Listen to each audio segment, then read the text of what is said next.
Para homens, ser alto é considerado desejável. Mas Alan Mott, que é cerca de 18 centímetros mais baixo que a média do homem canadense, conseguiu realmente fazer as pazes com a sua altura ou com a falta dela. Você já experimentou ser universalmente adorado pelos membros do sexo oposto? Aconteceu comigo no playground da escola. Assim que eu aparecia, as meninas mais velhas davam gritinhos de satisfação e me perseguiam até eu não aguentar mais correr. Quando elas me alcançavam, eu ganhava um abraço forte e um beijo na bochecha antes de ser libertado ou perseguido por outra fã. Eu tinha 5 anos e era adorável a menor criança na escola infantil Meiano, em Alberta, no Canadá. Eu parecia mais um boneco do que um aluno da creche. Mesmo naquela idade, eu entendia que ser pequeno levava as pessoas a me tratarem de maneira diferente. O que eu não sabia é que em apenas um ano aquele tratamento desapareceria rapidamente, dando lugar a um outro, bem menos desejável. Desta criança adorada, eu passei a ser apenas o menor menino da sala.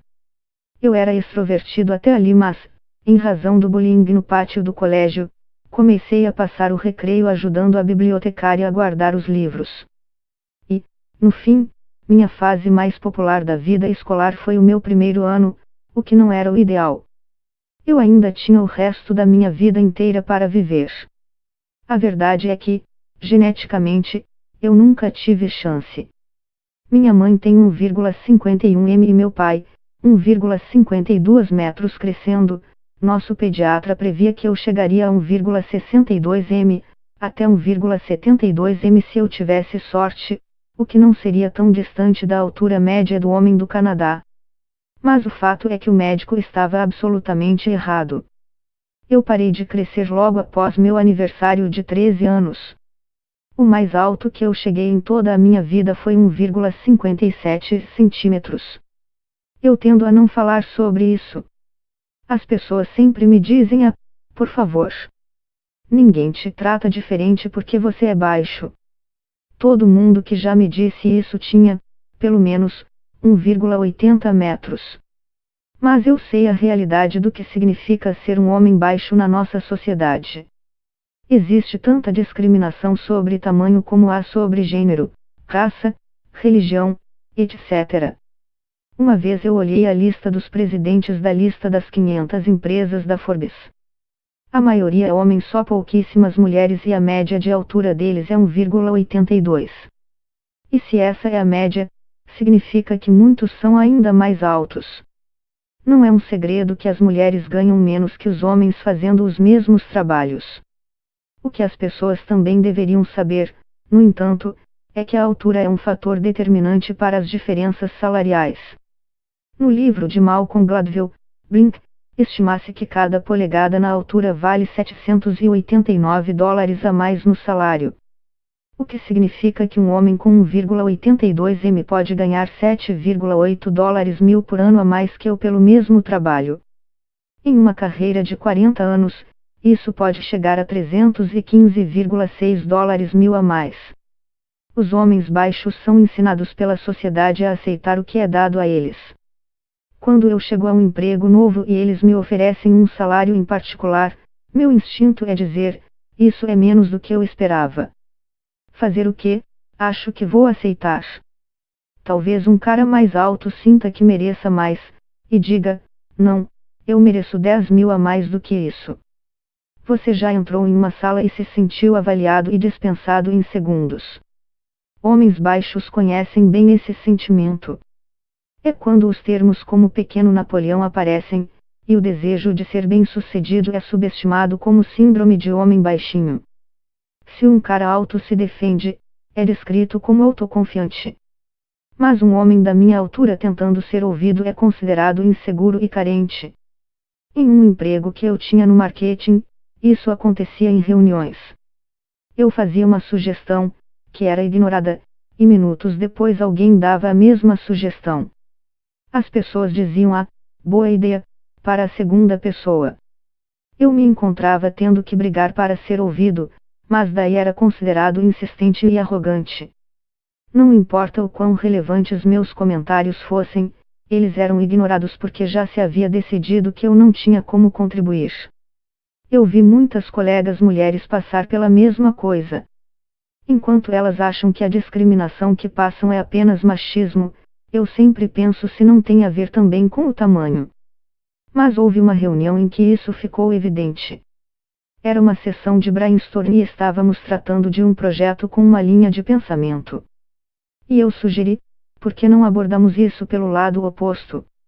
O diretor criativo respondeu, rispidamente, me mandando ficar quieto. Isso causou um enorme silêncio na sala, e ele notou que foi inapropriado. Eu admiro muito uma colega que me defendeu. É realmente difícil continuar essa reunião quando você basicamente mandou o Alan calar a boca, ela disse, firme. A realidade é que, como um homem baixo, você pode esperar que 8 a cada 10 mulheres vão te dispensar à primeira vista como potencial parceiro sexual. E as chances são de que as duas que sobrarem vão te dar apenas alguns minutos de conversa antes de começarem a inventar desculpas. Quando eu digo para minhas amigas que as mulheres não gostam de namorar homens baixos, elas sempre dizem a mesma coisa, não é verdade? Aposto que tem várias mulheres que adoram homens baixos. De acordo com o Free Economics, best-seller do Steven Levitt e Stephen Dubner, homens baixos têm menor probabilidade de receber respostas em sites de namoro em comparação a qualquer outro grupo demográfico. Eu ouço falar de homens que são mais baixos e que se sentem muito desconfortáveis perto de mulheres altas.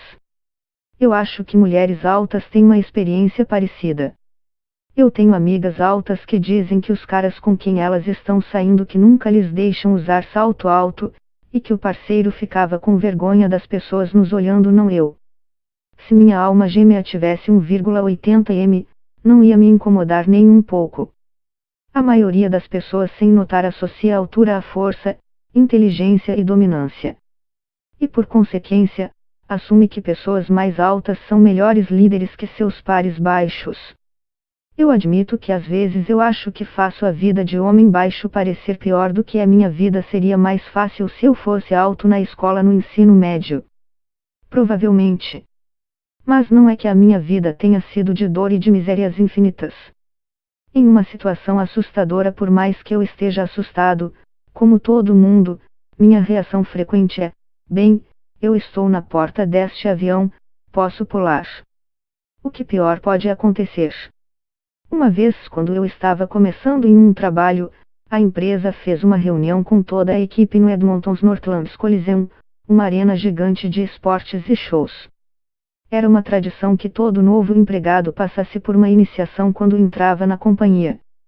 O Bruno Mars, 7 centímetros mais alto que eu, ia tocar lá, então nos pediam para cantar uma das músicas dele.